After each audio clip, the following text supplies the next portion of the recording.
प्रधानमंत्री नरेंद्र मोदी के दौरे को लेकर तैयारियां तेज। सीएम धामी खुद कर रहे हैं पूरी निगरानी। 5 नवंबर को पीएम नरेंद्र मोदी जाएंगे उत्तराखंड। पीएम के कार्यक्रम में अखाड़ों को भी किया जा सकता है आमंत्रित।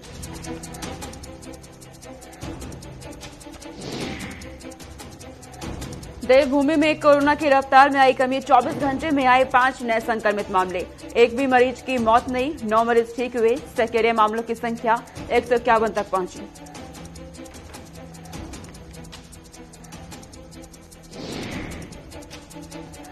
चक्राता हादसे में सीएम ने दिए मजिस्ट्रेटी जांच के आदेश। मृतक आश्रित को दी जाएगी 50-50 हजार रुपए की आर्थिक सहायता।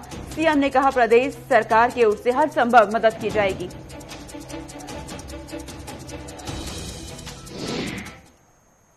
नमस्कार, बहुत स्वागत आपका। आप देख रहे हैं गुलिस्तान न्यूज। मैं आपके साथ सोनिका सिंह। शुरुआत करते हैं बुलेटिन की। तमाम बड़ी खबरों से आपको रूबरू कराएंगे और इस वक्त की बड़ी जानकारी सामने आ रही है। उत्तराखंड वासियों को सरकार की तरफ से नई सौगातें मिलने जा रही है। आपको बता दें, आज खुलेगा उत्तराखंड का पहला इंटरनेट एक्सचेंज। ये बड़ी जानकारी इस वक्त की सीधे उत्तराखंड से केंद्रीय सूचना और प्रौद्योगिकी राज्य मंत्री की तरफ से ये जानकारी दी गई है। कार्यक्रम में सीएम पुष्कर सिंह धामी भी शामिल हो सकते हैं।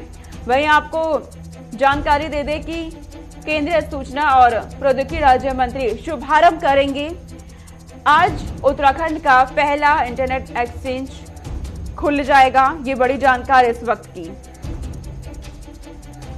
शुभारंभ करने जा रहे हैं इसका केंद्रीय सूचना एवं प्रौद्योगिकी राज्य मंत्री। तो उत्तराखंड वासियों को नई सौगात मिलने जा रही है।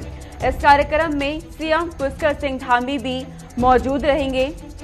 तो उत्तराखंड वासियों के लिए बड़ी खबर इंटरनेट एक्सचेंज से जुड़ी हुई।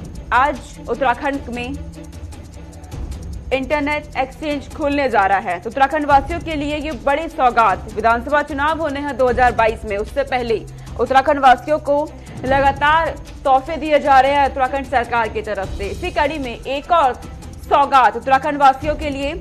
आज उत्तराखंड में पहला इंटरनेट एक्सचेंज खुलने जा रहा है और इस कार्यक्रम में सीएम खुद शामिल होंगे। तो ये बड़ी जानकारी सामने आ रही है। केंद्रीय सूचना और प्रौद्योगिकी राज्य मंत्री शुभारंभ करेंगे इसका। उत्तराखंड वासियों के लिए ये बड़ी जानकारी है। देहरादून में प्रदेश का पहला इंटरनेट एक्सचेंज खुलने जा रहा है। उत्तराखंड से हमारे ब्यूरो चीफ धीरेन्द्र प्रताप सिंह हमारे साथ जुड़ गए हैं तमाम जानकारी के साथ। धीरेन्द्र, बड़ी जानकारी मिल रही है कि आज उत्तराखंड में पहला इंटरनेट एक्सचेंज खुलने जा रहा है। कितनी बड़ी सौगात उत्तराखंड वासियों के लिए? बिल्कुल सोनिका, देखिए बहुत अपेक्षित योजना कह सकते हैं इसे। बहुत लंबे समय से इसका इंतजार राज्य के लोगों पर था, क्योंकि उत्तराखंड अब एक स्वतंत्र राज्य है और उसकी अपनी एक राजधानी है और यहाँ पे अभी भी इंटरनेट एक्सचेंज न होने की वजह से जो आईटी गतिविधियां थी वह सुचारू हो पा रही थी। राज्य पे बड़ा दबाव था। उत्तर प्रदेश के 8 अलग अलग जगहों पे स्थापित इंटरनेट एक्सचेंज से ही काम यहाँ पे चलाया जा रहा था। लेकिन पिछले दिनों जो राज्यसभा सांसद है यहाँ से अनिल बलूनी, उन्होंने इसके लिए प्रयास किया। केंद्रीय प्रौद्योगिकी राज्य मंत्री राजीव चंद्रशेखर से विशेष तौर पे बातचीत की और उसके बाद यह काम आज होने जा रहा है। आज इसका लोकार्पण और वर्चुअली इसका जो है लोकार्पण हो जाएगा, शुरुआत हो जाएगी। इसमें हालांकि मुख्यमंत्री के आने की संभावना थोड़ा कम है, क्योंकि आज उनका 2 जिलों का दौरा है और उसके ठीक बाद वो दिल्ली के लिए निकल जाएंगे। लेकिन वर्चुअली इस कार्यक्रम के उद्घाटन समारोह में मुख्यमंत्री सोनिका शामिल हो सकते हैं और एक बहुत लंबे समय से इंतजार के बाद उत्तराखंड को ये सौगात मिल रही है। इसके लिए लोग राज्यसभा सांसद अनिल बलूनी की भी काफी प्रशंसा कर रहे हैं और उनका ये विशेष प्रयास उत्तराखंड के विकास के लिए रहा है। लगातार वो कुछ न कुछ काम ऐसा करते रहते हैं जिसका सीधा लाभ राज्य की जनता और राज्य के लोगों को मिल रहा है। सोनिका, क्या धीरेन्द्र माना जाए कि 2022 में जो विधानसभा के चुनाव होने हैं उससे पहले ये सौगात दी जा रही है? सोनिका, देखिए, हर विकास के हर काम को जो है चुनाव से जोड़ करके देखना उतना उचित नहीं प्रतीत होता, क्योंकि यह जो काम है, जो अनिल बलूनी है और राज्यसभा सांसद है, उनका राज्य की जो स्थानीय लोकल पॉलिटिक्स होती है उसमें बहुत कुछ लेना देना नहीं है। लेकिन वो लगातार ऐसी परियोजनाओं को केंद्र से ला रहे हैं, ऐसे विकास कार्यों को यहाँ पे बढ़ावा दे रहे हैं जिसका लाभ सीधे राज्य की जनता को मिलता है। तो हम एक तरह से कह सकते हैं कि इसमें राजनीति उतनी नहीं है। चुनावों को देखते हुए इसका कोई इस तरह का काम नहीं किया गया। ये एक सतत विकास की जो प्रक्रिया है उसके तहत ये काम हो रहा है और इसलिए इसको चुनाव से जोड़ करके देखना उनका उचित नहीं है। फिलहाल ये जानकारी मिली है धीरेन्द्र की देहरादून प्रदेश में खुलने जा रहा है, क्या ये माना जाए कि आगे चलकर हर राज्य में खुल जाएगा? बिल्कुल, देखिए सोनिका, हर राज्य की बात हम क्या बताएं, लेकिन उत्तराखंड के लिए बेहद महत्वपूर्ण और महत्वाकांक्षी परियोजना है। यह जो काम हुआ है इंटरनेट एक्सचेंज का, आज आपको पता है कि आज कोई भी व्यवसायिक गतिविधि या सामान्य जीवन हो, व्यक्तिगत जीवन हो, उसमें इंटरनेट का कितना महत्व बढ़ गया है। इस लिहाज से देखें तो उत्तराखंड की जो जनता है उसके लिए एक बड़ी सौगात, एक वरदान की तरह है। और इसके लिए लोग केंद्र सरकार, राज्य सरकार और विशेषकर जो राज्यसभा सांसद है अनिल बलूनी, उनके लिए लोग बहुत शुक्रिया अदा कर रहे हैं उनका। ठीक है धीरेन्द्र, तमाम जानकारी आपने हम तक पहुंचाई, बहुत शुक्रिया तमाम जानकारी हम तक पहुंचाने के लिए। तो इस तरीके से धीरेन्द्र ने हमें जानकारी दी कि इंटरनेट एक्सचेंज का खुलना उत्तराखंड वासियों के लिए बड़ी सौगात है, क्योंकि जिस तरीके से इंटरनेट की हम देखते हैं सुविधा कहीं ना कहीं ग्रामीण क्षेत्रों तक नहीं पहुंच पा रही है। हालांकि उत्तराखंड सरकार अब पूरे प्रयास कर रही है कि उत्तराखंड में हर लोगों तक इंटरनेट की सुविधा पहुंच जाए। आगे रुक करते हैं, एक और बड़ी जानकारी सीधे उत्तराखंड से सामने आ रही है। चक्राता हादसे को लेकर के सीएम की तरफ से बड़े आदेश दिए गए हैं। चक्राता हादसे में सीएम ने मजिस्ट्रेट जांच के आदेश दिए हैं, तो ये बड़ी जानकारी इस वक्त की सामने आ रही है। मृतक आश्रित को 50-50 हजार रुपए की आर्थिक सहायता दी जाएगी, ये सीएम की तरफ से ऐलान किया गया है। प्रदेश सरकार की ओर से हर संभव मदद दी जाएगी, सीएम धामी की तरफ से कहा गया है। तो चक्राता हादसे को लेकर के सीएम की तरफ से आर्थिक सहायता पहुंचाने का आदेश दिया गया है। साथ ही सीएम धामी की तरफ से कहा गया है कि इस मामले में, इस हादसे को लेकर के मजिस्ट्रेट जांच की जाए। इसके आदेश सीएम धामी की तरफ से दे दिए गए हैं। वही 50-50 हजार रुपए की आर्थिक सहायता दी जाएगी मृतक आश्रितों को। तो ये बड़ी जानकारी है और प्रदेश सरकार की ओर से हर संभव मदद की जाएगी। जिस तरीके से चक्राता हादसा हुआ, इसके बाद सीएम की तरफ से खुद संज्ञान लिया जा रहा है मामले का। उत्तराखंड से हमारे ब्यूरो चीफ सीधे हमारे साथ जुड़े हुए हैं तमाम जानकारी के साथ। धीरेन्द्र, बड़ी जानकारी मिल रही है, चक्राता हादसे को लेकर सीएम की तरफ से ऐलान किया गया है मजिस्ट्रेट जांच का, साथ ही आर्थिक सहायता देने का भी कहा गया है। हाँ बिल्कुल सोनिका, देखिए कल जैसे ही मुख्यमंत्री पुष्कर सिंह धामी को चक्राता हादसे की जानकारी मिली, उन्होंने तत्काल प्रशासन के लोगों को वहां पे जाने के लिए निर्देशित किया और जो राज्य के उद्योग मंत्री है गणेश जोशी, उनको तत्काल मौके पर पहुंचने का निर्देश दिया और गणेश जोशी विशेष हेलीकॉप्टर से वहां मौके पर पहुंचे और उनके जो मृतक और जो घायल है उनके परिजनों से मुलाकात की। और उसी समय जो अहेतुक सहायता राशि होती है 1 लाख रुपए मृतकों को और उनके जो परिजन है उनको 50-50 हजार की तत्काल घोषणा की गई। इसके साथ ही मुख्यमंत्री ने कहा कि इस दुर्घटना की जांच मजिस्ट्रियल जांच होगी और उसका भी उन्होंने तत्काल ही आदेश कर दिया। और मुख्यमंत्री ने लोगों से अपील भी की कि उत्तराखंड के विषम भौगोलिक परिस्थितियों को देखते हुए ओवरलोडिंग कतई न की जाए। उन्होंने आरटीओ डिपार्टमेंट को भी यह निर्देश दिया है कि ओवरलोडिंग के मामलों पर सख्ती बरती जाए और आगे से निकट भविष्य में इस तरह की कोई दुर्घटना न हो। तो उनका आपको बता दूं कि मुख्यमंत्री ने इसके लिए तत्काल जो भी जरूरी सुविधाएं हैं उसको देने का निर्देश दिया और कहा कि घायलों का सरकारी अस्पतालों में निःशुल्क उपचार किया जाए। आपको बता दें कि ये जो दुर्घटना है, यह जो विपक्ष के नेता है लीडर अपोजिशन प्रीतम सिंह की विधानसभा चक्राता के क्षेत्र में घटित हुई और वो भी वहां मौके पर पहुंचे और उन्होंने राज्य सरकार की सहायता को कमतर कहा और उन्होंने कहा कि कम से कम मृतकों को 5 लाख रुपए सहायता राशि दी जाए और जो भी घायल है इसमें उनकी निःशुल्क जो चिकित्सा की जाए। हालांकि जो घायल है उनकी चिकित्सा निःशुल्क ही की जा रही है, लेकिन राहत राशि अभी नहीं बढ़ाई गई है, वो 1 लाख ही है। और विपक्ष के नेता जो है प्रीतम सिंह लगातार इस बात की मांग कर रहे हैं कि इस राशि को बढ़ा करके 5 लाख किया जाए। इसके साथ ही मुख्यमंत्री ने कहा है कि ऐसे दुर्गम स्थानों पे जो जहां पे परिवहन सुविधा नहीं है, सरकार वहां पे बसें भी चलाने का, सरकारी बसें चलाने का काम करेगी, उस पर भी उन्होंने काम करने का निर्देश दिया है। सोनिका, धीरेन्द्र, इस वक्त घटनास्थल पर क्या हालात बने हुए हैं, ताजा जानकारी क्या है? बिल्कुल सोनिका, आपको बता दें कि कल जब ये दुर्घटना हुई तो सबसे पहले तो स्थानीय गांव के लोगों ने बचाव एवं राहत कार्य चलाया। हालांकि जो प्रशासन है वो काफी देर से पहुंचा, लेकिन एसडीआरएफ की टीमें वहाँ थोड़ा जल्दी पहुंच गई थी। लेकिन जो तहसील प्रशासन के लोग हैं, एसडीएम वगैरह थोड़ा विलंब से पहुंचे, उसका भी संज्ञान मुख्यमंत्री ने लिया है। और कुल 11 लोगों की मौत हुई है। पूरे एक गांव के 11 लोग उसमें अपनी जान खो दिए हैं। एक व्यक्ति हिमाचल प्रदेश के भी थे। तो आप सोनिका समझ सकती हैं कि ये सारे लोग दिवाली की खरीदारी करने विकासनगर बाजार आ रहे थे पहाड़ से, और जब ऐसा हादसा हो जाए तो सिर्फ एक गांव ही नहीं बल्कि अगल बगल के कई गांवों में कल चूल्हे तक नहीं जले, यानी वहां खाना तक नहीं खाया गया, क्योंकि इतना बड़ा शोक, इतनी बड़ी दुर्घटना है कि पूरा जो इलाका है वो शोकमग्न हो गया है। और अब तमाम जो नेता है वो वहाँ पे पहुंच रहे हैं, लोगों के परिजनों से मुलाकात कर रहे हैं, उन्हें ढांढस बंधा रहे हैं और आगे चल करके ऐसी दुर्घटना न हो इसका भी इंतजाम सरकार से करने का अनुरोध कर रहे हैं। सोनिका, ठीक है धीरेन, आप नजर बनाए रखिएगा, तमाम अपडेट हम आपसे लेते रहेंगे। फिलहाल बहुत शुक्रिया तमाम जानकारी पहुंचाने के लिए। आगे रुक करते हैं, उत्तराखंड में 2022 में विधानसभा के चुनाव होने हैं, लेकिन चुनावों से पहले ही उत्तराखंड में चुनावी सियासत गर्मा गई है। तो बड़ी जानकारी आपको बता दें, उत्तराखंड में चुनाव होने हैं और उससे पहले सियासत गर्मा रही है। बीजेपी विधायक के आवासों पर आम आदमी पार्टी ने प्रदर्शन किया है। आम आदमी पार्टी ने सरकार से 5 साल के 5 बड़े विकास कार्यों का ब्यौरा मांगा है। कार्यकर्ताओं ने पुलिसकर्मियों के साथ नोकझोंक भी की है। जिस तरीके से प्रदर्शन किया गया, इसके बाद पुलिस के साथ नोकझोंक भी हुई है। और आपको जानकारी ये दे दी कि आम आदमी पार्टी ने उत्तराखंड सरकार से 5 साल के 5 बड़े विकास कार्यों का ब्यौरा मांगा है। तो बड़ी जानकारी इस वक्त की आ रही है। उत्तराखंड में 2022 में विधानसभा के चुनाव होने हैं और उससे पहले सियासत गर्माती जा रही है। लगातार आम आदमी पार्टी के कार्यकर्ताओं की तरफ से सत्ता पक्ष पार्टी पर कई तरह के आरोप भी लगाए जा रहे हैं और अब जानकारी मिल रही है कि 5 साल के 5 बड़े विकास कार्यों का ब्यौरा मांगा गया है। तो बड़ी जानकारी इस वक्त की, उत्तराखंड में 2022 में विधानसभा के चुनाव होने हैं, समय बेहद कम बचा है। सभी पार्टियां इस वक्त पुरजोर कोशिश में लगी हुई हैं। आम आदमी पार्टी लगातार एक्टिव मोड में है और बीजेपी पर सीधा निशाना साध रही है कई मुद्दों को लेकर।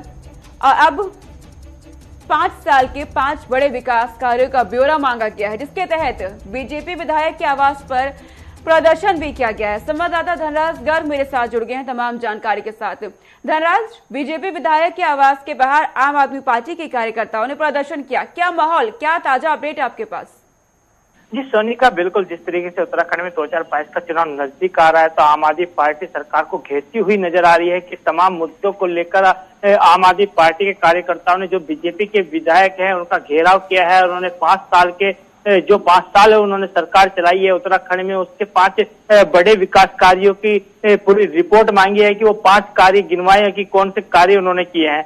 हालांकि जिस तरीके से देखा गया कि जब बीजेपी विधायकों के आवास पर घेराव करने ये पहुंचे तो पुलिस प्रशासन ने इनको वहां पर रोका, तो कहीं ना कहीं पुलिस के साथ भी आम आदमी कार्यकर्ताओं की जो है नोकझोंक देखने को मिली है। और साफ तौर पर यही माना जा रहा है कि जो 2022 का चुनाव है उसको लेकर कहीं ना कहीं आम आदमी पार्टी अपने मुद्दों को भुनाना चाहती है और तमाम मुद्दों को भुनाने के लिए ये प्रदर्शन किए जा रहे हैं। और आम आदमी पार्टी का साफ तौर पर यही कहना है कि 70 विधानसभा पर वो चुनाव लड़ा रहे हैं अपने प्रत्याशियों को और 70 की 70 विधानसभाओं पर कहीं ना कहीं 60 विधानसभा पर वो जीत हासिल करेंगे। जी जिस तरीके से आम आदमी पार्टी प्रदर्शन कर रही है धनराज, क्या ये माना जाए कि बीजेपी को चुनौती देने की कोशिश की जा रही है?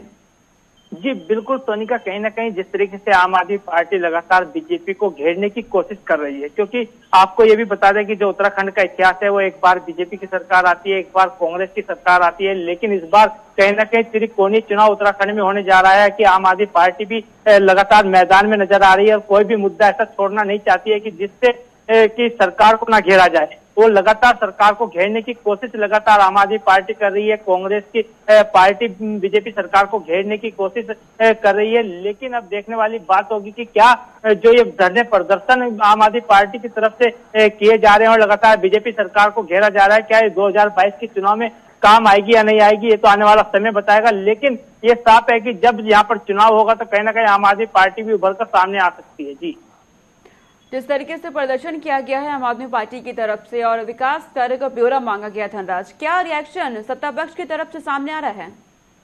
जी बिल्कुल सोनिका, जिस तरीके से उत्तराखंड की जो आम आदमी पार्टी है या उत्तराखंड की सरकार बीजेपी सरकार है वो लगातार बीजेपी सरकार की बात करते हैं, उनका साफ तौर पे यही कहना है कि उनका वजूद उत्तराखंड में नहीं है आम आदमी पार्टी का और बिना बात के जो मुद्दे हैं उनको उखाड़ने की कोशिश आम आदमी पार्टी कर रही है। हालांकि जो विकास कार्यों की बात है, बीजेपी के जो नेता है उनका साफ तौर पे यही कहना है कि उत्तराखंड में मुख्यमंत्री पुष्कर सिंह धामी के नेतृत्व में विकास कार्य किए जा रहे हैं और तमाम योजनाएं मुख्यमंत्री पुष्कर सिंह धामी की नेतृत्व में निकाली जा रही हैं, तमाम तमाम योजनाओं का फायदा जो है सीधा सीधा जनता को मिल रहा है। तो कहीं ना कहीं जो बीजेपी सरकार है वो लगातार काम कर रही है। अभी हाल ही में आपने देखा कि अमित शाह जब उत्तराखंड आए और देहरादून में वो गरजे, तो कहीं ना कहीं उन्होंने भी एक कांग्रेस पर निशाना साधा और अपने जो योजनाएं हैं, जो विकास कार्य हैं, उनको यहाँ पर गिनवाया था सोनी का। बिल्कुल धनराज, अब देखना होगा कि जिस तरीके से आम आदमी पार्टी की तरफ से प्रदर्शन किए जा रहे हैं कितनी कामयाबी हासिल हो पाएगी 2022 के लिए। फिलहाल बहुत शुक्रिया धनराज, तमाम जानकारी हम तक पहुंचाने के लिए। आगे रुक करते हैं, उत्तराखंड में चुनावों को लेकर सभी पार्टी एक्टिव है और इसी बीच कांग्रेस की तरफ से भी बड़ा ऐलान किया गया है। उत्तराखंड कांग्रेस का ये बड़ा ऐलान, बड़ी जानकारी इस वक्त की, कहा गया है कि हर जिले के 12 शिवालयों में जलाभिषेक करेगी। पीएम नरेंद्र मोदी को वादों की याद दिलाएगी, कांग्रेस की तरफ से कहा गया है। कार्यक्रम में कांग्रेस के कई वरिष्ठ नेता भी मौजूद रहेंगे। ये बड़ी जानकारी इस वक्त की सामने आ रही है। तो कांग्रेस की तरफ से ये बड़ा ऐलान किया गया है। दरअसल प्रधानमंत्री नरेंद्र मोदी का केदारनाथ दौरा होना है और उस दौरे के तहत कांग्रेस की तरफ से कहा गया है कि हर जिले के 12 शिवालयों में जलाभिषेक किया जाएगा और पीएम नरेंद्र मोदी को उनकी तरफ से किए गए वादों की याद दिलाई जाएगी। और इस कार्यक्रम में कांग्रेस की तरफ से कई वरिष्ठ नेता मौजूद रहेंगे। तो ये बड़ी जानकारी इस वक्त की। उत्तराखंड में 2022 में विधानसभा के चुनाव होने हैं और उससे पहले कांग्रेस की तरफ से तमाम कोशिशें की जा रही हैं सत्ता पक्ष को घेरने के लिए। और अब प्रधानमंत्री नरेंद्र मोदी के केदारनाथ दौरे को लेकर के कांग्रेस की तरफ से घेरने की कवायद शुरू हो गई है। कहा गया है कि हर जिले के 12 शिवालयों में जलाभिषेक किया जाएगा और जिस तरीके से केदारनाथ धाम को लेकर के जो वादे किए गए थे वो याद दिलाए जाएंगे पीएम नरेंद्र मोदी को। तो उनके पहुंचने से पहले ही सियासत गरमा रही है उत्तराखंड में। संवाददाता संचित शर्मा मेरे साथ जुड़ गए हैं तमाम जानकारी के साथ। संचित, कांग्रेस की तरफ से ऐलान किया गया है कि 12 शिवालयों पर जलाभिषेक किया जाएगा, क्या वजह है इसके पीछे, क्या मकसद आप देख रहे हैं? देखिए सोनिका, आपको बताना चाहूंगा कि जिस तरीके से बात उत्तराखंड की करें और प्रधानमंत्री नरेंद्र मोदी का दौरा उत्तराखंड के अंदर हो रहा है दिवाली वाले दिन, तो उसको लेकर के लगातार आप देखिए जो प्रधानमंत्री नरेंद्र मोदी है उनका जो प्रोजेक्ट है, ड्रीम प्रोजेक्ट जिसे कहा जाता है, वो केदारनाथ को कहा जाता है, उनका ड्रीम प्रोजेक्ट माना जाता है, जिसको लेकर के उत्तराखंड के जो मुख्यमंत्री पुष्कर सिंह धामी है और लगातार उत्तराखंड के अंदर जो केदारनाथ का पुनर्वास का जो कार्य चल रहा है उसको लेकर के लगातार उस पर नजर बनाए रहते हैं। तो कहीं ना कहीं जब प्रधानमंत्री अब उत्तराखंड आएंगे 5 तारीख को, तो उसको लेकर के कहीं ना कहीं विपक्ष की अगर बात करें, हरीश रावत की बात करें, तो हरीश रावत कहीं ना कहीं जब अब उत्तराखंड की राजनीति के लिए सक्रिय हो चुके हैं तो वो इस बात को भी मुद्दा बनाना चाहते हैं और कहीं ना कहीं वो देखिए पूरे उत्तराखंड के अंदर आह्वान कर रहे हैं कांग्रेस पार्टी से कि वो जाकर के शिवालयों में वो वहां पर जाकर के जलाभिषेक करेंगे और कहीं ना कहीं प्रधानमंत्री ने जो वादे और दावे किए थे जो पूरे नहीं किए, ऐसी बात जो कांग्रेस आरोप लगा रही है उसको लेकर के वो जनता के बीच में जाएंगे और उनको बताएंगे कि प्रधानमंत्री नरेंद्र मोदी द्वारा जो उत्तराखंड के मैनिफेस्टो की बात कही थी कि जो बीजेपी की डबल इंजन की जो सरकार जो उत्तराखंड के अंदर करना था, जो कार्य नहीं हुए, तो कहीं ना कहीं उसको याद दिलाने का काम उत्तराखंड के अंदर कांग्रेस पार्टी करेगी। सोनिका, संचित, किस तरीके से कार्यक्रम किया जाएगा और कौन कौन से नेता है जो मौजूद रहेंगे इस कार्यक्रम में? देखिए सोनिका, आपको बताना चाहूंगा कि जो उत्तराखंड का सबसे बड़ा चेहरा और पूर्व मुख्यमंत्री रहे हरीश रावत, गणेश गोदिया जो प्रदेश अध्यक्ष हैं, प्रीतम सिंह जो नेता प्रतिपक्ष हैं और तमाम बड़े जो नेता रहेंगे कांग्रेस पार्टी के, वो सारे ही पूरे प्रदेश के अंदर 10 जगह पे शिवालयों में जलाभिषेक करेंगे और तमाम तरीके की वहां पर कार्यकर्ता भी रहेंगे। तो इस तरीके का कार्यक्रम रखा गया है। जिस दिन प्रधानमंत्री नरेंद्र मोदी उत्तराखंड के अंदर आएंगे तो इस तरीके से वो जनता के बीच जाने का काम करेंगे और तमाम तरीके का मतलब एक तरीके से विरोध के रूप में ये कांग्रेस अपनी बात रखेगी जनता के बीच। संचित, क्या लगता है जिस कोशिश के लिए ये पूरा कार्यक्रम किया जा रहा है या जिसके लिए विरोध किया जा रहा है, क्या कामयाबी मिल पाएगी उसके लिए कांग्रेस को? देखिए सोनिका, ये तो भविष्य में देखने वाली बात होगी कि कांग्रेस को ऐसी जो राजनीति है वो करके कितना फायदा मिलता है। लेकिन अगर सी वोटर कैटेगरी की बात करें तो उत्तराखंड के अंदर दोबारा भारतीय जनता पार्टी की सरकार बनती हुई नजर आती है सर्वे के रिपोर्ट से। और आप देखिए कि जो भारतीय जनता पार्टी के जो नेता हैं, अभी अमित शाह जो आए थे उत्तराखंड और उन्होंने जो चुनाव की घोषणा कर दी है और भारतीय जनता पार्टी इस वक्त अपने चुनावी मोड में चली गई, चुनाव की तैयारियां कर रही है। और कहीं ना कहीं बात अगर उत्तराखंड के मुख्यमंत्री पुष्कर सिंह धामी की करें तो आप देखिए लगातार घोषणाओं की बात करें तो पुष्कर सिंह धामी इस वक्त उत्तराखंड के अंदर 300 घोषणाएं कर चुके हैं। उनका करीब 4 महीने का कार्यकाल इस वक्त उत्तराखंड के अंदर पूरा हुआ है। तो इससे आप अंदाजा लगा सकते हैं कि पुष्कर सिंह धामी जिस स्पीड से उत्तराखंड के अंदर घोषणाएं कर रहे हैं, तो कहीं ना कहीं उसका फायदा डायरेक्ट भारतीय जनता पार्टी को आने वाले विधानसभा के जो चुनाव है 2022 में होना है उनको मिलेगा। और देखिए, सारे वर्गों को साथ लेकर के जो जनता के बीच में जाने का काम भी पुष्कर सिंह धामी कर रहे हैं, चाहे वो महिला वर्ग हो, चाहे वो सैन्य वर्ग हो, चाहे वो युवा वर्ग हो, सारे ही वर्गों को लेकर के लगातार उत्तराखंड के अंदर योजनाएं चलाई जा रही है। और इसी से कहीं ना कहीं जो वोटर को लुभाने का काम इस वक्त उत्तराखंड के अंदर किया जा रहा है। और कहीं ना कहीं भारतीय जनता पार्टी की जो एंटी इनकम्बेंसी का फैक्टर बीते 4.5 साल की सरकार में देखने को मिला कि पूरी एंटी इनकम्बेंसी का फैक्टर कहीं ना कहीं जिसको सरकार को जिसकी वजह से 2 मुख्यमंत्री उत्तराखंड के अंदर बदलने पड़े, और अब पुष्कर सिंह धामी ने उसको भी साधने का काम किया। और निश्चित रूप से अगर बात करें सी वोटर के सर्वे की बात करें तो भारतीय जनता पार्टी की सरकार उत्तराखंड में देखने को मिलती है। लेकिन ये देखने वाली बात होगी कि भविष्य में किस तरीके से भारतीय जनता पार्टी रणनीति चुनाव में बनाती है। सोनी, बिल्कुल संचित, देखने वाली बात होगी आगे क्या होना है भविष्य में। फिलहाल बहुत शुक्रिया संचित तमाम जानकारी हम तक पहुंचाने के लिए। आगे रुक करते हैं। कोरोना काल के बावजूद 4 धाम यात्रा देर से शुरू हुई, लेकिन इसके बावजूद देखा गया तीर्थयात्रियों की संख्या लगातार बढ़ती गई और रिकॉर्ड स्तर पर पहुंची। उत्तराखंड 4 धाम यात्रा अब अपने चरम पर है। नवंबर के शुरुआती हफ्ते से धामों की कपाट बंद होने का सिलसिला शुरू हो जाएगा। वहीं धाम में आने वाले तीर्थयात्रियों का उत्साह कम होने का नाम नहीं ले रहा। इस साल कोरोना काल में यात्रा देर से शुरू होने के बावजूद यात्रियों की संख्या रिकॉर्ड 4 लाख पहुंच गई है, जिसमें से अकेले 2 लाख से अधिक तीर्थयात्री अब तक केदारनाथ धाम पहुंचे हैं। वहीं रविवार को देर शाम बॉलीवुड अभिनेत्री सारा अली खान और जानवी कपूर ने त्रियोगिनी नारायण मंदिर पहुंचकर दर्शन किए। तो कोरोना काल में यात्रा देर से शुरू हुई, हालांकि इसके बावजूद देखा गया तीर्थयात्रियों की संख्या रिकॉर्ड स्तर पर पहुंची और 4 लाख को पार कर गई है। तो केदारनाथ धाम देखा जाए, 4 धाम में लगातार यात्री पहुंच रहे हैं। अभिनेत्रियां भी पहुंची, सारा अली खान पहुंची, जानवी कपूर भी पहुंची। कपाट बंद होने वाले हैं, सिलसिला शुरू हो चुका है। नवंबर की शुरुआत होते ही 4 धाम के कपाट बंद होंगे, ये जानकारी मिली है और सिलसिला भी इसका शुरू होने लगा है। वहीं बात अगर तीर्थ यात्रियों की करते हैं तो रिकॉर्ड स्तर पर संख्या पहुंच गई है, 4 लाख को पार कर गई है तीर्थ यात्रियों की संख्या, यह जानकारी मिल रही है। आगे रुक करते हैं, बड़ी जानकारी मिल रही है। प्रधानमंत्री नरेंद्र मोदी का दौरा होना है उत्तराखंड में केदारनाथ का, और उससे पहले तैयारियां तेज हो गई हैं। तो बड़ी जानकारी, सीएम धामी खुद पूरी निगरानी कर रहे हैं कि किस तरीके से तैयारियां चल रही हैं। आपको बता दें 5 नवंबर को पीएम नरेंद्र मोदी उत्तराखंड जाएंगे। पीएम के कार्यक्रम में अखाड़ों को भी आमंत्रित किया जा सकता है, ये बड़ी जानकारी इस वक्त के सामने आ रही है। पूरे कार्यक्रम की तैयारियों को लेकर के सीएम धामी खुद निगरानी रख रहे हैं कि कार्यक्रम की तैयारियां किस तरीके से चल रही है। कार्यकर्ताओं में इस वक्त उत्साह देखा जा रहा है। 5 नवंबर को पीएम नरेंद्र मोदी उत्तराखंड जाएंगे, केदारनाथ धाम का भी दौरा किया जाएगा। तो बड़ी जानकारी इस वक्त मिल रही है। उनके कार्यक्रम को लेकर तैयारियां तेज हो गई है। सीएम धामी खुद पूरी नजर रख रहे हैं तैयारियों पर, किस तरीके से तैयारियां चल रही हैं। तो ये बड़ी जानकारी है। उत्तराखंड में 2022 विधानसभा चुनाव से पहले पीएम नरेंद्र मोदी एक बार फिर उत्तराखंड पहुंच रहे हैं। कयास लगाए जा रहे हैं, विधानसभा चुनावों को लेकर के भी इसमें चर्चा हो सकती है। तमाम कार्यकर्ताओं के साथ, मंत्रियों के साथ उनकी मुलाकात होनी है। उससे पहले दिल्ली में बैठक हो रही है इस दौरे को लेकर के। आगे रुक करते हैं, देवभूमि में कोरोना की रफ्तार लगातार कम होने लगी है और कोरोना की रफ्तार में कमी देखी जा रही है।